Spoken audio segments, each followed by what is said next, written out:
All right. 2 days ago, when the Justice League trailer, this most recent trailer, the Heroes trailer, dropped, I did a quick reaction and discussion, but I wanted to do a more in depth breakdown, shot by shot or scene by scene. So, this is my breakdown, discussion, and review of the trailer. I love the trailer because I love Justice League and I can't wait for this movie. I've liked all the trailers. I thought the one in July was the best, and this is the second best, or I guess the second best. And I wanted to talk about it, and so let's get into it. I'm really excited, but let's get into it. Let's do it. All right, let's do it, like Cyborg said. All right. I think it's interesting. With DC movies, they have, or with the last couple of Justice League trailers, it's like they have a trailer to lead into the trailer. Like things like this, these short little quick clips before they get to the main trailer. But it hasn't just been these DC movies that have done this. There was another movie, but I think another studio did the same thing. And I'm wondering, is that a trend now, to have trailers before the actual trailer? They don't all do this, but I've noticed more of that.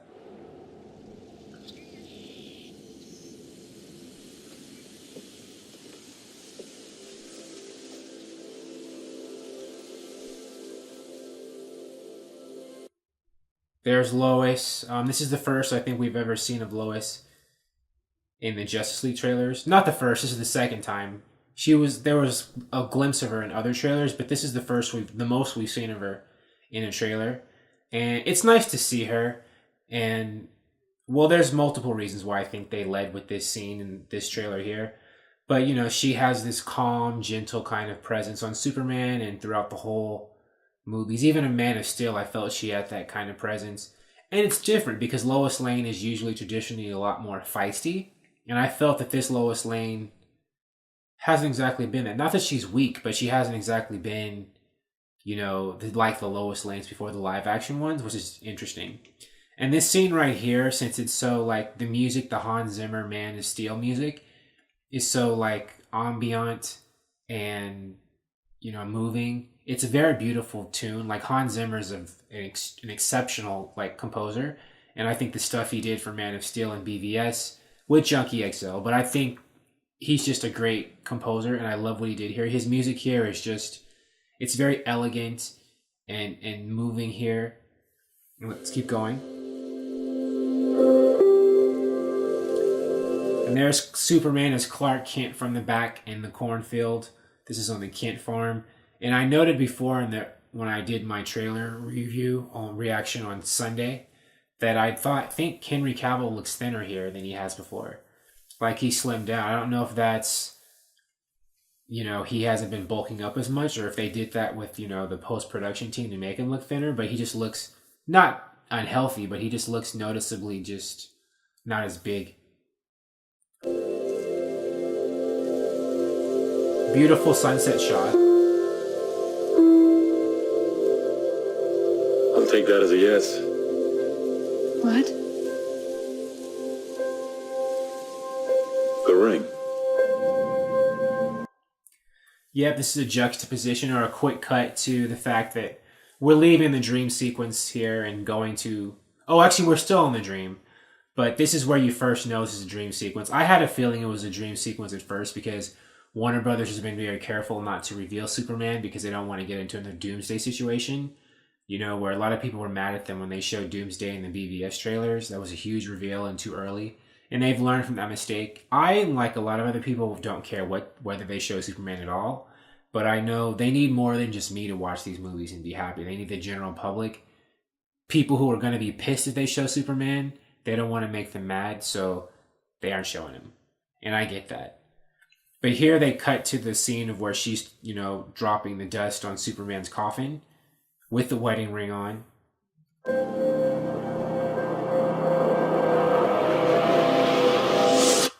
Oh, and she wakes up reaching out for Clark. Where's Clark? I miss his body next to me. I miss his presence. Oh, poor emotional Lois. This is a very emotional trailer. She's the mate, the girlfriend, the wife who misses her man.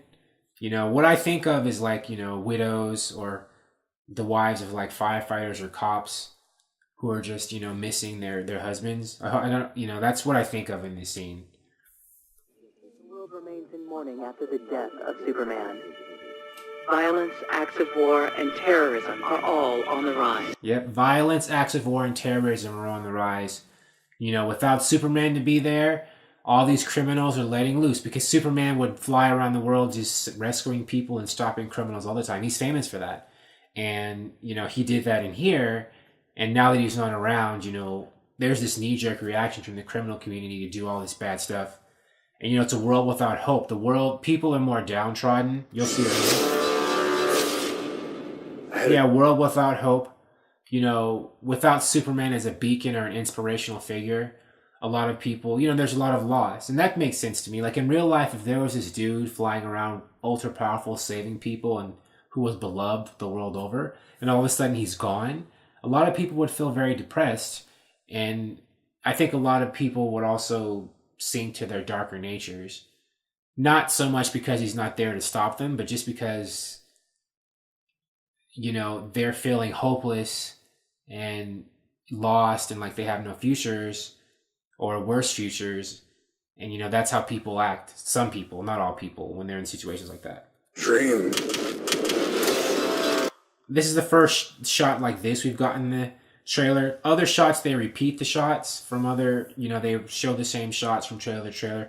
This is new. I think it's the first time we've seen this. And I like this. That's a good perspective shot of the parademons flying in. And I think they're chasing Amazons. It was the end of the This is a lot of big action in this trailer. world. I like the axe-hammer combination that Steppenwolf has. It's an axe, but I guess the one of the ends is like really like, you know, blunt.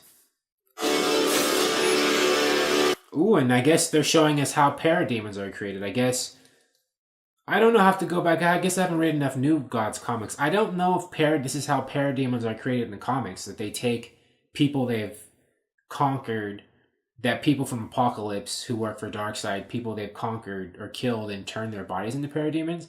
I didn't know that's where parademons came from. I thought they came from somewhere else. But here they make it seem like, you know, Darkseid's army and Steppenwolf can change people, turn them over. That's bad news. So I guess if the Justice League fails against Steppenwolf, are they going to get turned into parademons? Amazons versus parademons, and I think Atlanteans and Early Man. I think that scene that we just saw is a clip from when they're flashing back to when Darkseid's forces from Apocalypse first came to Earth, and they fought the ancient, you know, Themyscirans, Atlanteans, and humans. Oh, that's beautiful. That's like Lord of the Rings Sauron right there.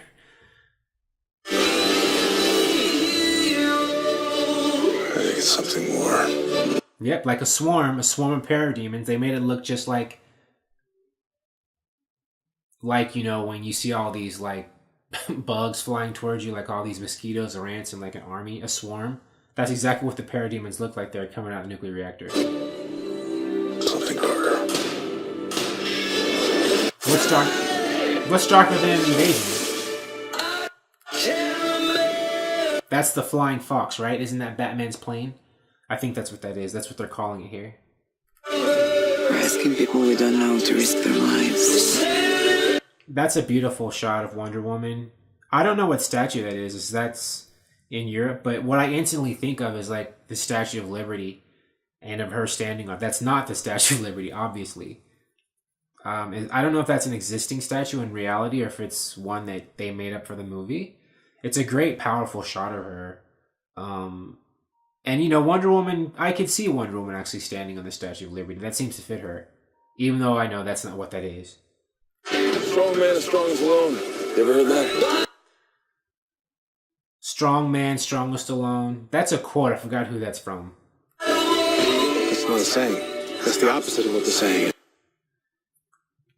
Batman, he looks depressed and downtrodden in this trailer, in this scenes, and that makes sense because I see Batman's evolution as a character in the DCEU right now as a man who's coming from a very dark place, because if you notice in BVS when he first showed up, he lost one of his Robins and he was, you know, twisted by a lifetime of fighting in bad situations into being a very dark person, which is why I felt was out of character and horribly tried to kill Superman without even giving Superman a chance to defend himself. You know, he never stopped to ask Superman, like, is this true? Are you really causing this destruction? Batman just decided Superman was someone who was dangerous, who had to be killed, and wanted to be judge, jury, and executioner, and went after Superman and almost killed him with kryptonite.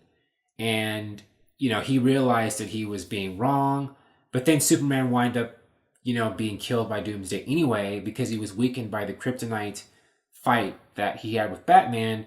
And so I think Batman feels responsible for maybe being a party in Superman's death, and also because he wrongfully tried to kill someone who was a good guy. And I think there's a lot of guilt.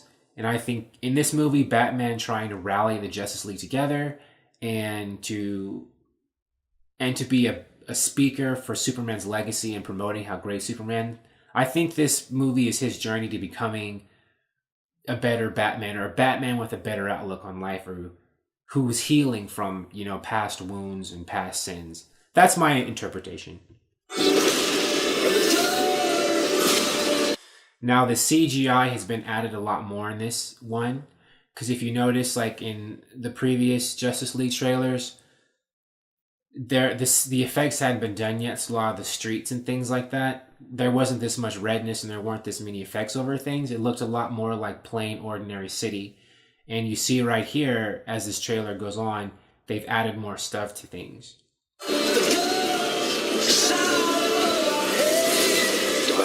We are not enough. Divided we aren't enough. When you see in these scenes here, you see like the Justice League losing or getting beaten up. Like you see Aquaman flying into something, the Flash is like tripping and things like that. And they're emphasizing the fact here that the Justice League, these heroes by themselves, they're not enough alone. They have to unite. And I also think they're hinting at the fact that they need a Superman, because Superman's like their best weapon, right, against his enemy, against Steppenwolf and Darkseid's forces.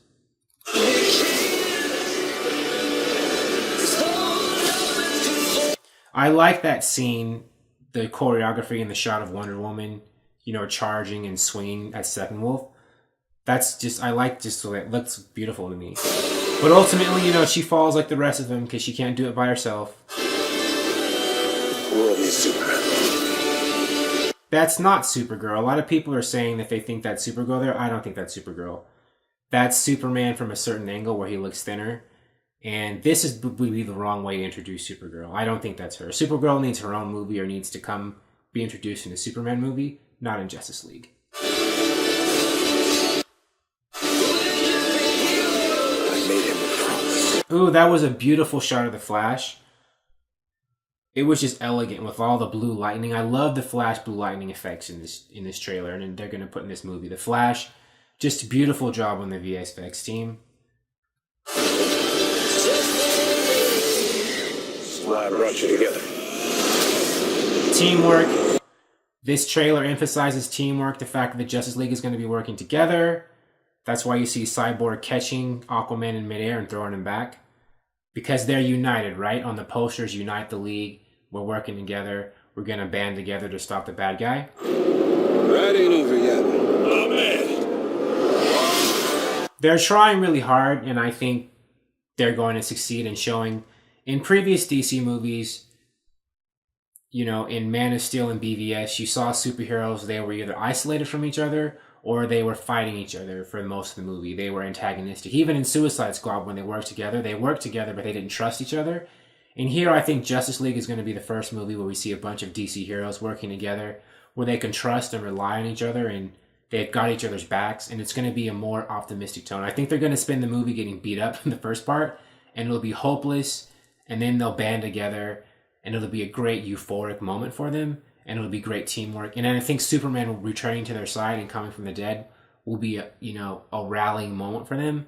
I think there's going to be an arc in the movie where it's going to be people coming together in hard times, and they have each other's backs, and they get strength from each other's presence.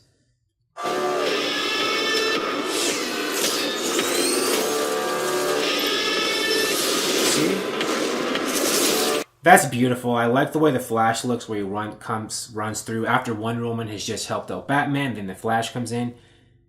I just think it's beautiful, and the Flash lightning, and he's so fast you can't even see him. It's like just lightning streaks almost. I think that's just a wonderful choice. And her smile there, I liked her smile. Gal Gadot has a beautiful face, and I think that's just a beautiful shot.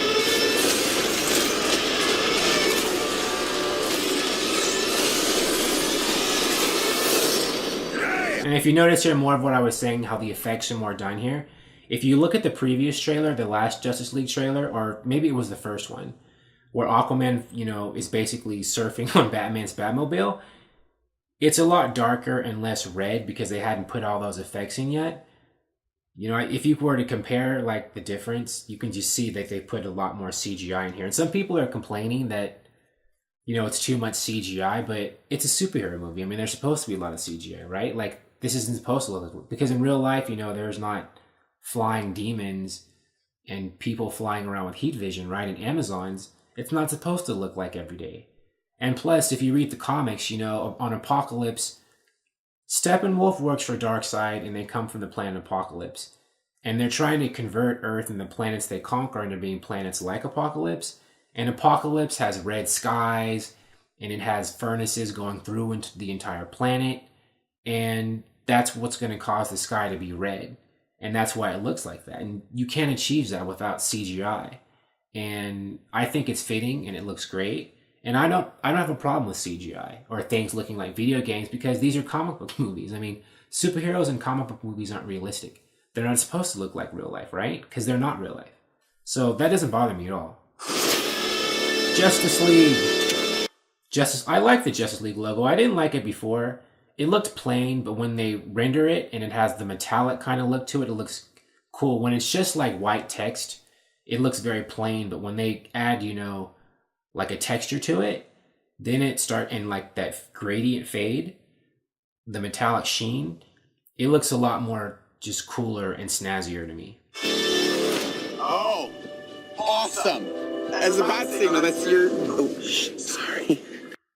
This is like the first, or the biggest comic relief moment of this trailer that they saved till the end. And I read an article that in a test screening, Jeff Johns, the chief creative officer of DC, said that Ezra Miller's Flash is like the breakout character of the movie, or a fan favorite that really stands out. And I believe that. I mean, first of all, he's cool. He has a cool look with the blue lightning, cool powers. And with the whole new age, space age kind of, spacey kind of vibe that they're giving Flash's personality, with Ezra Miller playing the character, I think the Flash is really going to be something special, the cinematic version of the Flash. And I think Ezra Miller, because of the kind of actor he is, can bring that. And also the comic relief too. I don't think the Flash and Ezra Miller are going to be the only characters bringing comic relief, or the only ones with jokes. I think there's going to be multiple jokes from multiple people throughout the movie. But I think Ezra Miller is going to stand out because he's a good actor, and because of just the kind of presence he gives. He has that new age spacey kind of zen thing going on. And I think they're going to put that in the Flash here, and in his own movies when he gets them. It's your signal. That means we have to go now. Yeah, that's what that means. It's so cool. You notice Wonder Woman smiled uneasily. I think they're still, gelling as a team here. And throughout the movie, until like the end or the middle part, I think that's how it's going to be. It's going to be like, we don't really know a lot of each other that well. We don't know if each person's going to work out. They're getting used to, when people work together for the first time or first start a job together, that there can be a lot of that uneasiness, or I don't really know you that well yet or anything, but they'll get it together. We know they will. They're all in. They're the Justice League. November 17th to be exact, for the United States. I'm an American, so that's when it comes out for me. I don't know, depending on the country you're from, there's a different date, but November 17th cannot get here fast enough. I wish it was tomorrow, but it's only Tuesday, October 10th, so I gotta wait like a month and a week. Oh, I can't wait. Ugh. Maybe I'll see it in IMAX, 3D and IMAX. But anyways, that was my scene by scene or shot by shot breakdown or whatever. Just my trailer breakdown of Justice League. I think this is the only trailer that I'm going to do a scene by scene or shot by shot breakdown for right now, because I'm just the most passionate about Justice League and I love DC so much. But I just, I wanted to do this. You should make videos and just focus on what you're passionate about. And I'm really passionate about DC. And, I'm all in. I can't wait. So thank you for watching. I appreciate your viewership. Please subscribe, if you want to watch me make more videos about DC movies and TV shows and comic books. Thank you very much. And I will talk to you soon. Bye.